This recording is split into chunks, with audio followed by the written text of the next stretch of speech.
A child is not just vast in one knowledge. Sorry to say, our previous system, 844, taught us that its lecture method, a child only is supposed to be intelligent in probably mathematics, like spatial intelligence. I'm going to get into that. But right now, even with knowledge, we have understanding that a child can grow holistically. So our first one, maybe if you're jolting down, you can write, we have musical intelligence. This is where you'll notice your child has a special appreciation for music. The child is able to understand things easily in rhymes, in sounds. When the child comes, you're always finding them when they're playing, they're busy singing or just moving around, they're dancing to tunes, they're melodious, all that. So that child might be very, very intelligent in music. So you do not kill it. I know parents, if a child comes and tells you, I want my career to be in music, you'll tell them, no, I want you to be a doctor and a pilot. Here at Zilomon Group of Schools, we are growing the child holistically. So even in classes, you'll find that we will incorporate the letters with rhymes, we'll sing it out. If they are memorizing, I do that in Sunday school as well. When you read it out to them, any memory verse, and then you find a tune to it, the child will easily pick it. So you're easily to get that child has musical intelligence. The second one is linguistic intelligence. Their strength are in words, language, and writing. This child will be easy to compose, probably compositions. A child will come to you and probably make up a story. Not a lie, but a story, and they're telling you there was once a child, or they make up words, or you can tell if it's a language. Maybe you're watching something in Chinese and it has subtitles. They can easily, we'll get there, they can easily understand that language better. So that child has a strength in linguistic, and you'll find they enjoy writing, they enjoy reading, they enjoy public speaking. They're very persuasive, so you'll find they use words to lure you in as a parent. If you ask them for something, they will not just explain in 2 words. They will go on and on and on. So you build them up in that capacity as well. Not to tell them, no, you must just have mathematical intelligence or all that. No, a child can have linguistic intelligence. We also have spatial intelligence. If you've noticed, when you leave newspapers, or when even you actually, because we're learning about ourselves today as well, if you love puzzles or you enjoy patterns, this is called spatial intelligence. So if you find your child is also interested in such things, don't shun them away from it.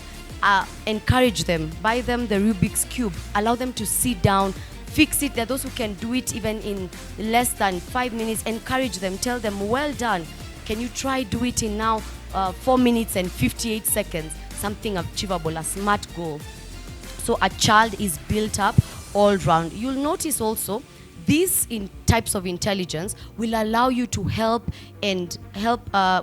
nurture your child in the career path that they will choose. So if it's a musical intelligence that they're showcasing, you'll allow them to pick up subjects, because we're going to get into that later, the subject's choice that aligns with their form of intelligence. Okay? After that, we have logical mathematical skills. This is where you have a child who enjoys analyzing problems, mathematical operations. They are a fast problem solver. If you give them something, you tell them, I've sent you to the shop with 100 shillings, you bought this, how much the change? They quickly tell it to you. You're like, oh, okay. But then sadly, this is the type of intelligence that was very much glorified, and parents in the old times saw that if my child does not have logical mathematical skills, is not bright. But we're here to break it down and tell you your child might have probably spatial intelligence or linguistic intelligence. So instead of just keeping them there, you have to grow and be good at logical mathematical skills. How about we find what they're good at, build up their strengths, even as you help in their weaknesses. Amen. We also have interpersonal intelligence. This is where you find your child is easy to understand and relate to others. They easily just so social. They go to children. I've actually seen this with Ezra in Sunday school. She will go to a child and they're like, why are you crying? what is this drawing a child to another child's emotion? How is this they come down to your level and they want to relate to others? So it means they have strong emotional intelligence skill. And no funny thing, even in workplaces, you find people with EQ, that's emotional quotient, surpass people with high IQ. So you're there, you're strong, you're thinking it's just go, go, go. But someone who is easily relating to others, they're social, will easily climb the ladder and leave you there with your high IQ because you cannot be sensitive and emotional. So if you pick your kid can do that. If you're hurt, they come to you and they're like, Mommy, today you're sad. Daddy, why do you look like you're quiet? Such things, you build them up like that. And even the career path that they can choose would also allow, expose them to areas where they deal with people. You can't pick them or make them, sorry to say, like a banker where they get to sit in the office all day by themselves if their strength is in interpersonal intelligence. We also have intrapersonal intelligence. This is where we are going now inwards. It's more of introspection. They are in touch with their own strengths. They are in touch with their own weaknesses. They are highly self-aware.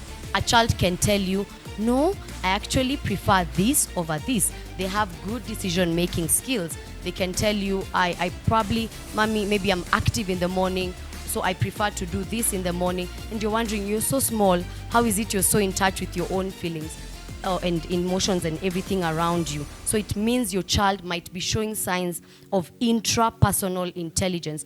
Build them up in that area as well.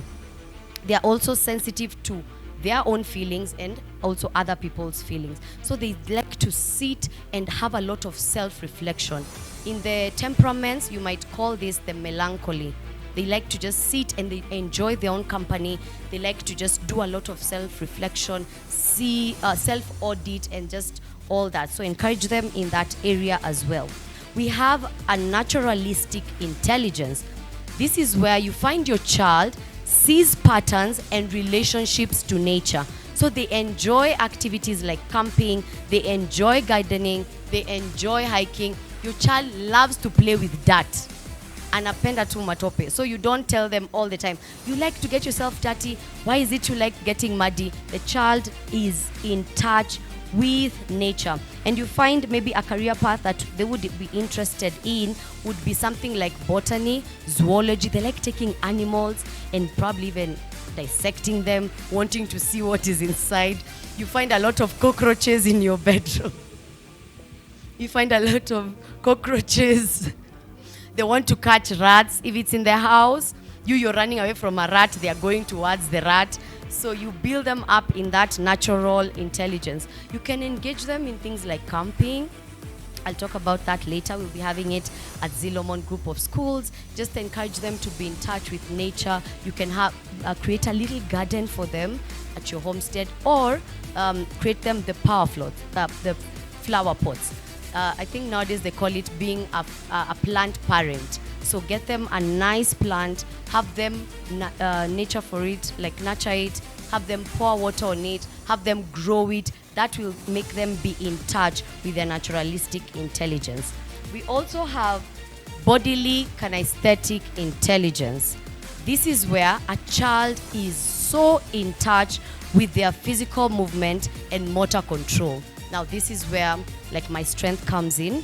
So you find a child is skilled at sports. They have excellent physical coordination, eye-hand coordination. If it's something like cricket or lawn tennis, they're not waiting for the ball, it falls, and then now is when they like have the hand, which I know most of us probably are lacking in that area. God is helping us. So they remember by doing instead of hearing and seeing. So such a child, even when you're assisting them in homework, you can't have them sit down and you're just talking and talking and talking. That is why even at Zilomon Group of Schools, we'll not only be using one methodology, pedagogical way of teaching. We'll have different methodologies. We'll be using screens, we'll be using their own bodily movements, we'll be going out, they're engaging all their five senses, their hands, eyes, ears, so that these ones with different intelligence get to internalize the information we're giving them. And it's not just give, they go home. That one who has bodily kinesthetic intelligence will wonder it was just coming in and going out. But if you allow them to engage it with their own hands, the child is mastering that knowledge even better than anything else. So, like I had said before, we're building an all-rounded child. This means a holistic child, spiritually, academically, physically, emotionally, socially, psychologically.